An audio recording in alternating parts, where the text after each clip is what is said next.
You ever get the feeling that the past and the present is telling the same story? In this book, Unsettled, that is exactly what's happening. They are bridging then and now together. And it made me say, wait a minute now. What's going on here? Because what they're showing that happened back in 1919 is still happening today in 2025. Let's get into it. My name is Raquel. Welcome and welcome back. So, this book is a historical mystery, thriller, and suspense. It is about a young lady named Megan who is a journalist. She is writing a piece on the Black Lives Matter movement. So we know that the Black Lives Matter movement came out of police brutality. She has a great grandfather who disappeared back in the early 1900s. So her grandmother has told her stories about her great grandfather. She's told him about his life, his character, but the thing that she can't really tell her is what happened because she doesn't know. All they know is that he disappeared, and they never even found his body. So Megan decides that she's going to go to her newspaper where she works, and she pitches a story for her to go to Alabama and work on the Black Lives Matter movement piece that she's working on and add in her grandfather's story. She does this really good pitch to the point where they say, yeah, go ahead. And then they go ahead and financially take care of everything that she would need to do this in Alabama. So she goes to Alabama. She meets this young lady who she becomes friends with, who works in the library, and she is helping her do the research. But they are becoming friends as well. There is a young man who also helps her, and they stumble into sort of a romantic relationship. Now, what I loved about this is that they did not center the romance. It's there, but the actual story is the great grandfather story. So the thing that was a little disappointing is they did not actually get into the Black Lives Matter movement. Just a little bit, but the majority of the story is about the great grandfather. So the actual investigation is told by Megan. She is going through everything that is happening is being told by Megan. And then at the same time, the great grandfather is telling his story, and this is how you find out what happened to him. And I love that they told both stories at the same time from both persons' point of view. I enjoyed that. This was a good book. um, I would give it 4 stars. I loved the mystery in it because I don't remember ever consciously reading a book and trying to find clues to see what happened and who did it. And I enjoyed that experience while reading the book.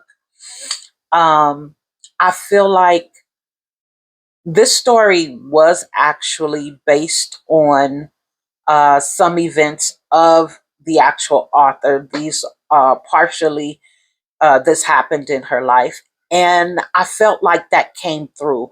I really felt like this was a real story. Like as I'm reading and thinking about it and going through, what I'm learning while reading the book, I'm thinking of it in terms of it being real and true. So it did really give me that feel that this was a true story.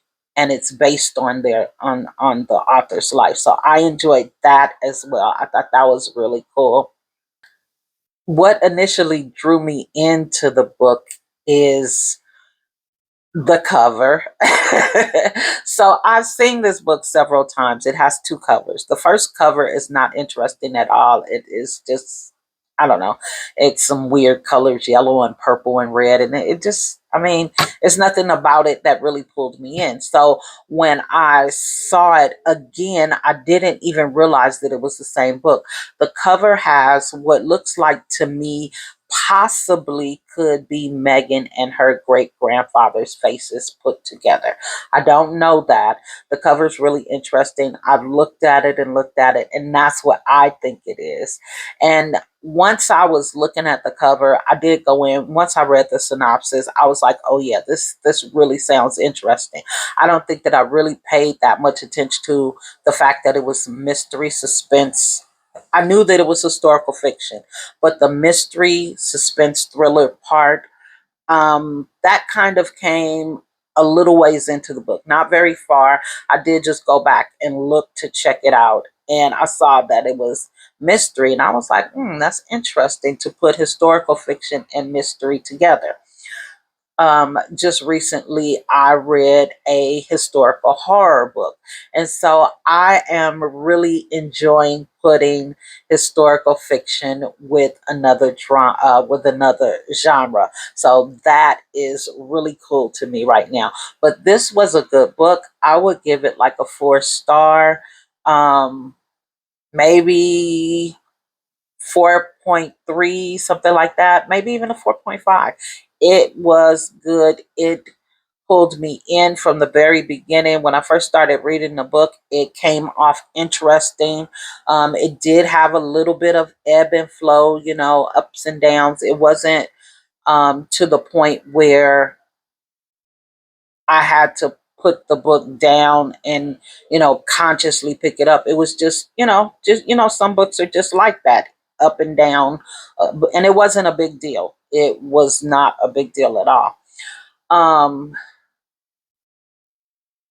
I got into this book because I was feeling myself falling into a reading slump, from just reading so much urban fiction and urban romance, and book after book after book. A lot of times I don't give myself any time in between. And so I felt that coming on, and I knew that I needed to do something in order to not have that happen. And what I chose to do was switch genres, and I wanted to get back into historical fiction. I just had not really found a book that pulled me in, but this one, it looked interesting, and it was so easy for me to get into it that I said, sure, why not? I wish that they had um, let us know what happened in the romance, because they did not center the romance. The great grandfather's story was the actual center of the story, and I appreciate that because that is what I was looking forward to. But because it had the romance in it, we knew.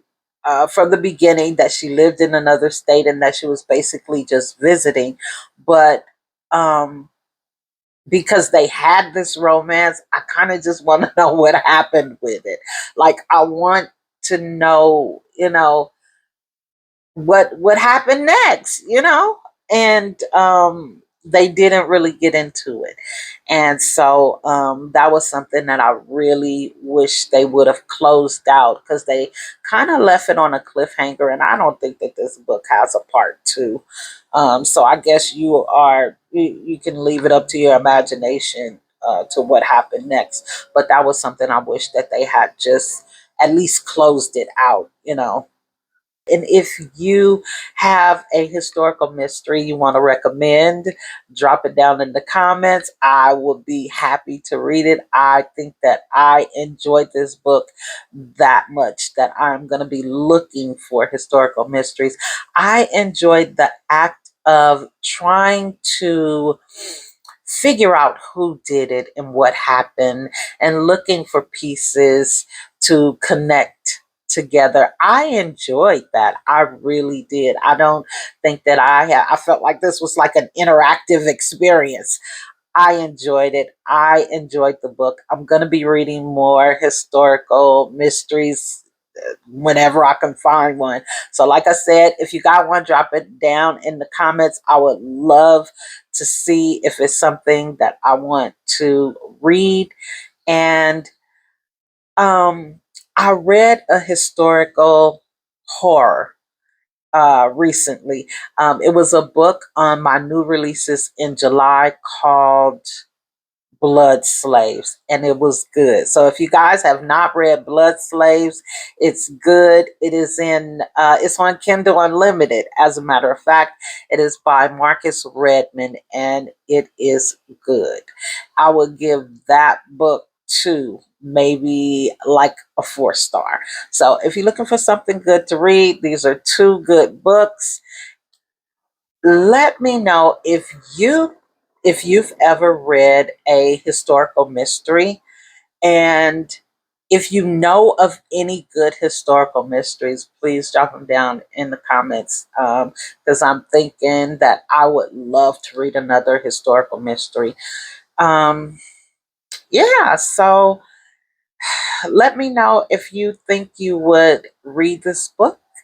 And don't forget to comment, like, subscribe, do all the YouTube things, share. And until next time, see you soon.